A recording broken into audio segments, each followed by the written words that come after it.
I build outbound systems for over 10 clients each month inside of my agency, using a mix of cold emails, LinkedIn outreach, and cold calling. And out of all those channels, I have to admit that cold calling is 100% the fastest way to land yourself a meeting. However, if you don't have the right setup, the right cold calling script, and a streamlined cold calling process, the chances are you'll be spending a lot of time manually looking up numbers, and cold calling will end up being a total waste of your time. So in this video, I'm going to walk you through my entire cold calling process from start to finish, including how to set up the dialer, how to write a winning cold call script, how to handle the most common objections, and how to turn those conversations into booked meetings. Anyways, let's jump right into it. Before you make a single cold call, you need to get a dialer set up, because the tool that you use to dial will determine how many conversations you have with prospects in a day. If you're manually dialing numbers one by one, looking up the contact, copying their number,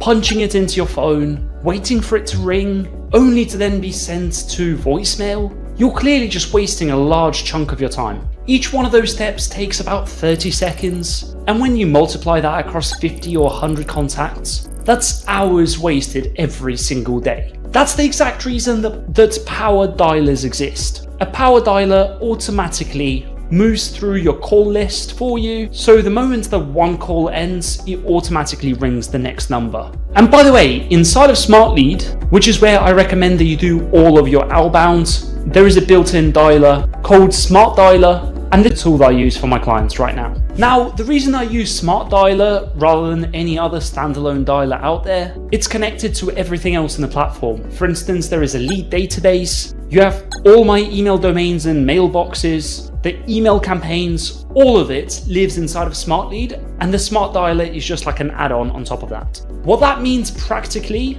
is a dialer. Before you even pick up the phone, the SmartDialer shows to you how that contact has engaged with your outreach over time. So for example, if I head over here into my inbox and I can see over here this contact, I can reply to the exact email that I sent to them, and then within just a click of a button, I can click on call lead and I can call. If they opened my last email 3 times or they clicked on a link, for instance, we can see all of that inside of SmartLead. So we don't just have a dialer, we also have a lot of information that we can use to our advantage when calling. And that changes how we open up the call with each contact. Instead of going in blindfolded with a super generic opener, we can now reference something based on the activity. For example, hey, I noticed you've just checked out an email that I sent across about attending Legal Week last week. Now let me quickly walk you through how to set up SmartDialer inside of SmartLead. All you need to do for this is head into your master inbox, and assuming that you have someone that has replied to your outreach in the past, all you need to do is just click into that email and click on call lead. And let's say we click on call lead over here, and you should be able to see this offer, which gives you over 300 free cold calling minutes. And over here, you can see that it's free for the first month at the time of me recording this video. And all you need to do is just click on claim now, and then you should be able to pick a number from which you can do your cold calling going forward. So in this case, because we're calling numbers in America, we're going to buy a US based number, and you can see it's free for the first month. And I'm going to click on confirm, and all I need to do next is just click on claim now, and that way I will get access to this new number. You should also be able to see on my screen right now that it's asking to connect my microphone. So in this case, just make sure that we'll be connected to the right headset so that the prospect can hear us, and of course we can hear the prospect as well. All we then need to do is just find out the number of the prospect, and over here, let's say this is just like a random number that I'm putting in.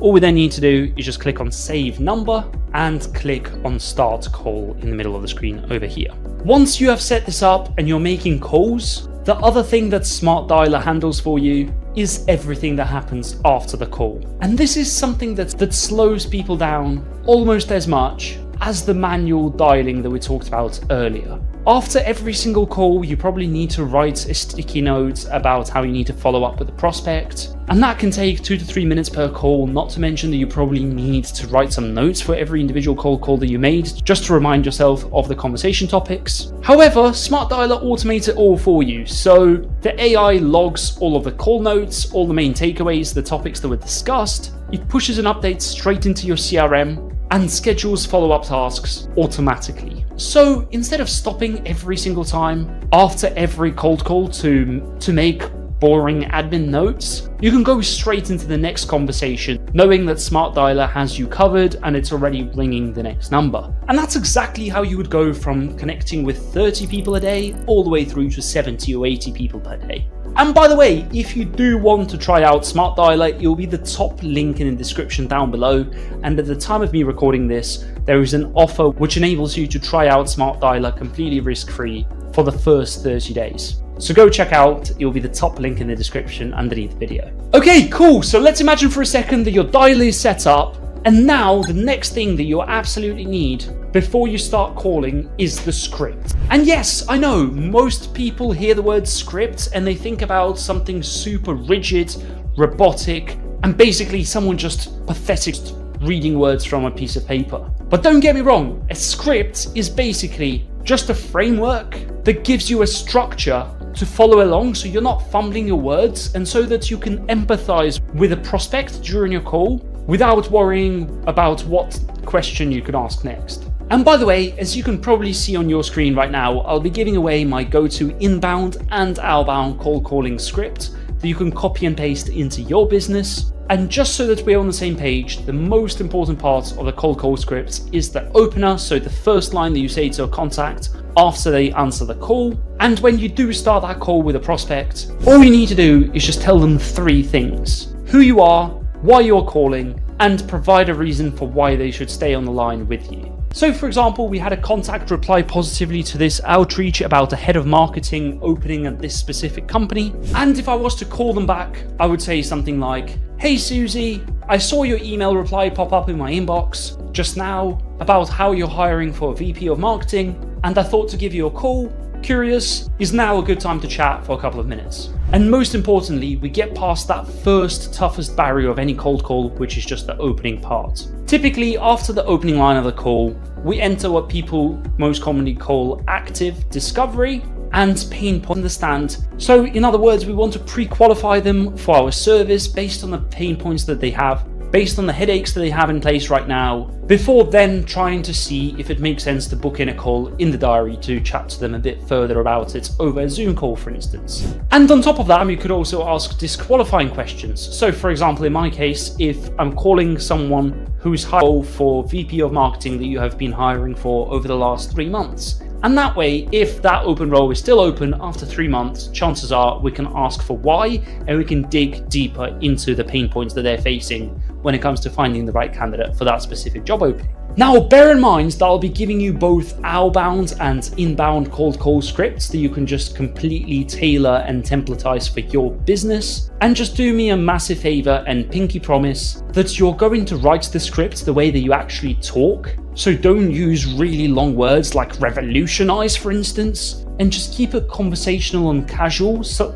the same way that you would usually speak to like a 12-year-old, for instance. And on top of that, needless to say, also make sure that you practice the actual script and speaking it out before doing any cold calls. I know a lot of folks that actually stand up for their cold calls because apparently when you are stood up, it gives you a bit more eloquence with your speech. Not sure how true that is because I'm currently sat down recording this video, of course. More than that, once you start making those cold calls, you're going to hear the same objections over and over and over again. And that's actually a really, really good thing. It means that you can prepare for these objections ahead of time. Now, the most common objection is "I'm not interested," and it usually comes right at the beginning of the conversation. It's the most common because naturally humans have their guard up whenever some random stranger cold calls them. The other objection that I face all the time when I cold call is, "Oh hey, can you just send me an email?" And that's just, in most cases, a polite way to say, "Hey, get away from me. I don't want to speak to you, but you can just do the bare minimum and just shoot me a quick note." Another objection is "I don't have time right now." In which case you can just say, "Okay, cool. Does 11 AM or 3 PM work tomorrow so that I can give you a quick call?" And of course, the most mainstream objection is, "Oh, I've already got an existing go-to provider for this specific product or service." In which case you can be very, very cheeky and just say, "Oh, have they ever let you down before?" Or is there anything that you're not getting with them right now that's you're craving? So for example, when I used to do cold calling selling fintech solutions, I would basically just say, oh hey, so are you telling me you've got the best transaction fees, exchange rates, and payout periods in this world right now? In which case they would say, oh no, you know what, like the payout periods are actually quite long, in which case that's when I can actually go ahead and just plant that seed to talk about how our product differentiates to their existing solution. So as you can probably tell, the pattern across all of these objections is exactly the same. First of all, empathize and acknowledge what they said, because every prospect needs to be heard in the first place. Then ask a clarification or follow-up question. You can also Google for the term poke the bear questions, and that way you can get them to think deeper about their current problems. Because you're not just trying to earn 30 more seconds, because typically if you make it 3 minutes into a cold call, chances are you can probably book in a follow-up call from the initial call. So at this point, you've opened up the call, you went through the process of discovery, asking some qualification questions and disqualification questions. You hopefully understand where the problems are for this specific prospect. You handled some objections, and by the way, I'll be giving away my go-to objection handling guide, which I have populated with new objections and the responses to those objections, having implemented cold calling systems for over 30 startups to date. And again, that will be the second link in the description down below, so go check it. However, most people are still pretty hopeless when it comes to cold calling, so the bar is set pretty low. They either keep talking for way too long because the conversation is going well, or they don't ask for a follow-up meeting clearly enough. And both of these things will have, and this essentially guarantees that you have no meeting booked on the back of doing a cold call. Now, if the prospect clearly articulated a problem or a headache that they currently have in place, and that's genuinely a headache that you've solved in similar types of businesses, the way to plant that seed and to ask for another meeting with them is pretty simple. It's just saying something like, oh, hey Jordan, you know what, Justin? Speaking to you right now reminds me of a similar conversation that I had with a CFO of a similar startup. They were also worried about X and Y and having talked to our team. However, I understand that your processes are fairly complicated. It's probably not as simple as just talking about this for 2 minutes over the phone. Just curious, could we maybe pencil in 15 minutes into the diary today or tomorrow to discuss this in a bit more detail so I can share with you how we solve problems A and B for similar startups? And when you articulate problem A and problem B, so for example, problem A could be the reliability on parallel market exchange rates, which are 20% above any normal exchange rates.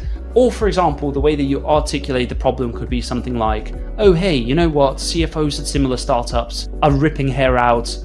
When it comes to projections, the payout periods are so unpredictable, especially when you receive payments in exotic currencies. Now that's something that we solved for another startups recently. Curious, would you take me up on a call? Saying something like this directly connects the headache that the prospect is facing with that desired outcome that you have for the prospect, which is booking in a call in order to solve that problem for them. And of course, needless to say, you probably heard about the concept of booking a meeting from a meeting, and that means that at the end of your cold call, make sure to send a calendar invite directly to the prospect and say, oh hey, I've just sent you an invite across to your email for 3 p.m. tomorrow.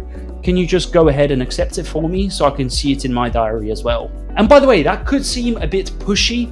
If you quite like that approach, you would really enjoy like the challenger style of sales. And I've tried that before, sometimes it backfired, but still, booking a meeting from a meeting is super important when it comes to your cold calling. And of course, after you wrap up the cold call with the prospect, send across the calendar invite, include a short recap in the meeting description explaining what the conversation will be all about, and this will hopefully reduce the no-show calls that you have on this initial demos with prospects after cold calling them. And of course, if you're using SmartLead, Smart Follow-up will automate the follow-up scheduling so that you don't have to do it manually every single time. So again, if you want to try SmartDialer for yourself, you can start using it completely for free by clicking the first link in the description down below without having to put in your credit card or anything like that. And of course, if you want to learn how to generate over 1,000 B2B leads for $0, so you actually have people to dial in the first place, then just go and watch this video. Anyways, I'll see you in that video. Have a good one. Cheers.